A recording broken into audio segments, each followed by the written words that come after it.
Hi there. My name is Leann and I am a teacher librarian by day and a so called genealogist by night and on the weekends. I'm also a previvor of hereditary breast cancer, and today I want to share with you just a little bit about my progress working on my family tree and connect my variant to help spare lives from hereditary cancer. This is all of this work is an effort to just help pay it forward because my life's been spared too. It all started in 2017. In February, my big sister was diagnosed with breast cancer. She was only 39. And because of four other breast cancer cases in the family, she had genetic testing in May, and it came back for a variant in on the PALB2 gene, and the variant is listed there. At the end of May, she met with a genetic counselor, and I went too. And at the end of the session, I asked for testing. My gynecologist had talked about testing and said he would recommend it, so I knew there'd be no problem about getting that approved insurance purposes wise. That summer, so my big sister completed chemo, had her mastectomy, and started radiation. Um, Early that summer, I got my results, and of course, have the same PALB2 variant, and it came on the day of my sister's last chemo treatment. So I waited to tell the family till the next day, but then I also signed up for Ancestry.com immediately, and just because I wanted to map our family tree and figure out where this variant, or at the time I didn't know about the variant, where this PALB2 mutation came from, and more importantly, who else might be at risk. And so mom tested negative that summer, which we suspected, and our third sister also tested positive. So, it's just kind of against the odds that all three of us inherited this from our father, but that's how it was. And it's just part of our story. And he also tested positive for it just a couple years ago. Um, but then in October, our middle sister was diagnosed with breast cancer too, and she was only 38. It came a couple weeks after the big sister finished radiation. I had gotten a second opinion saying yes, preventive mastectomy is the right way to go, and then she's diagnosed. It's just kick in the gut, but it was because we knew about PALB2 and because of genetic testing that hers was caught a little bit earlier than Becky's. And I should say that my sisters are doing very well today, um, blessedly. So it's a good story now. But November, she had her mastectomy and started chemo. And then I had my preventive mastectomy in December and on the 20th, right before Christmas. But I just wanted to get them off, taking time bombs, get them off. And on the 26th, my pathology came back clear. And it was just the best Christmas present ever for me and the entire family to not have to endure another diagnosis and treatment. So, knock on wood so far. After that, though, I joined PALB2 Warriors on Facebook, and it was a small group at that time, only maybe a few hundred people. And in continuing my genealogy and building the family tree, reaching out to family members, I created this medical family history that you see on the screen. Noticed lots of cancers on one side of the family, and then found some on the other. One distant cousin even had metastatic colon cancer and had testing, but was negative for it. And even doing ancestry DNA, which I eventually did, nobody seemed to have this PALB2 variant that I talked to.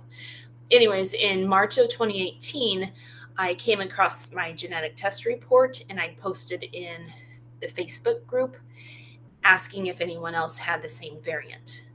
And that was just like a huge revelation, like this light bulb moment, because people didn't realize that there were so many variants of PALB2, and that if you found someone that had the exact same one, they were likely to be family, somewhere down the line.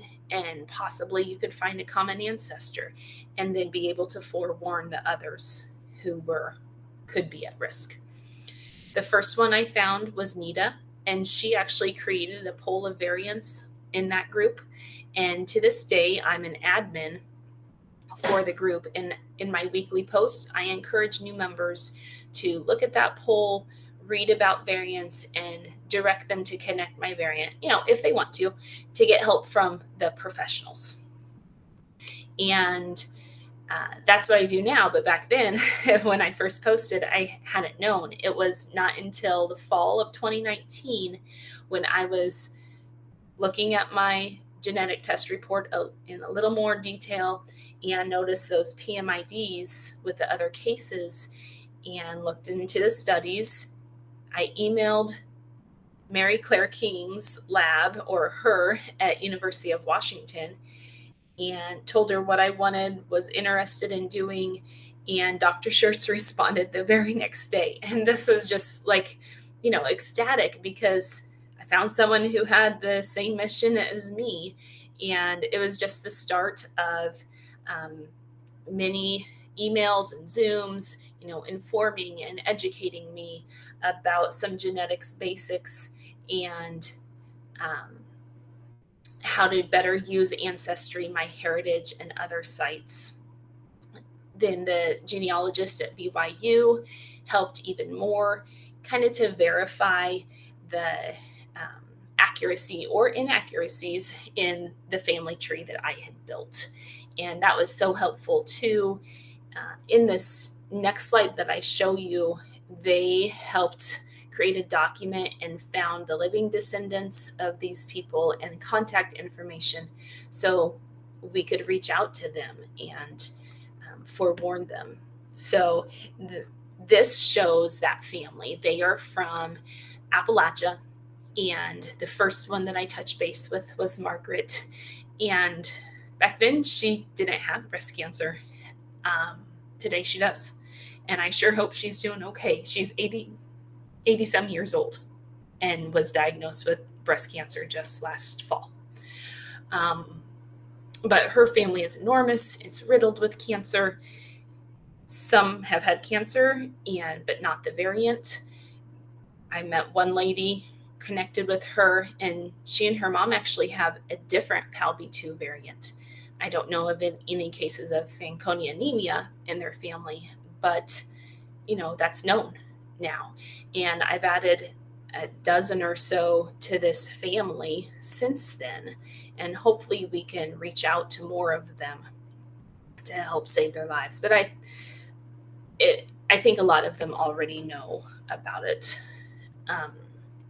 In 2020, I met Claire through the Facebook group, and she joined Connect My Variant, had a DNA test on Ancestry, and it came back and said we were 5th to 8th cousins. So we knew we had a common ancestor somewhere along the line. And then in the research and through Facebook and Connect My Variant database, several others joined and doing lots of research and genealogy work, and finally found a common ancestor in this John Michael Bates.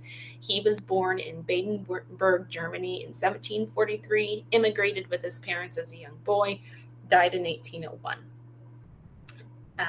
Like I said, we've have added all of these people into the family tree. And one of the cases is a success story. I reached out to a gal, and she had saw my message for one thing, and had some family history of cancer and responded. I gave her the variant information. She got genetic testing and she has it, but she can have the screenings, so she knows about it, and she's still a previvor today. So that's fabulous. Another lady breaks my heart because I had sent a message. She never responded. And a lot of times I don't hear from people Um, and she didn't get tested because she thought she was healthy. But then the next summer, she was diagnosed with breast cancer. And, she admitted that she could have avoided all the pain and suffering and of that chemo if, she'd have done something. So, but maybe someday uh, we'll be able to prevent the breast cancer by knowing about our variants. And so I had this Appalachian family tree and this South Carolina based family tree looking for connections. And a few years ago, I might have found it. It still needs verified, but found some names and, searching in the family trees, and it goes back to Germany, possibly to this Johannes Betz. And so that right there is, I believe there are 14 generations, and that only shows the known cases of cancer. Who knows how many others are out there? But there are undoubtedly lots of other descendants that could be affected. And that's why we've got to do this work with Connect My Variant and just reaching out to family members to help save the lives and spare them from hereditary cancer. And so today I still am working on my research and looking for and making connections. I don't know if I'll ever find where I fit into that Bates family tree. I have my doubts, but still I work at it and persist, just knowing that my efforts with Connect My Variant and reaching out to people won't be in vain, that we are working to try and spare lives from hereditary cancer and hereditary disease. Thank you.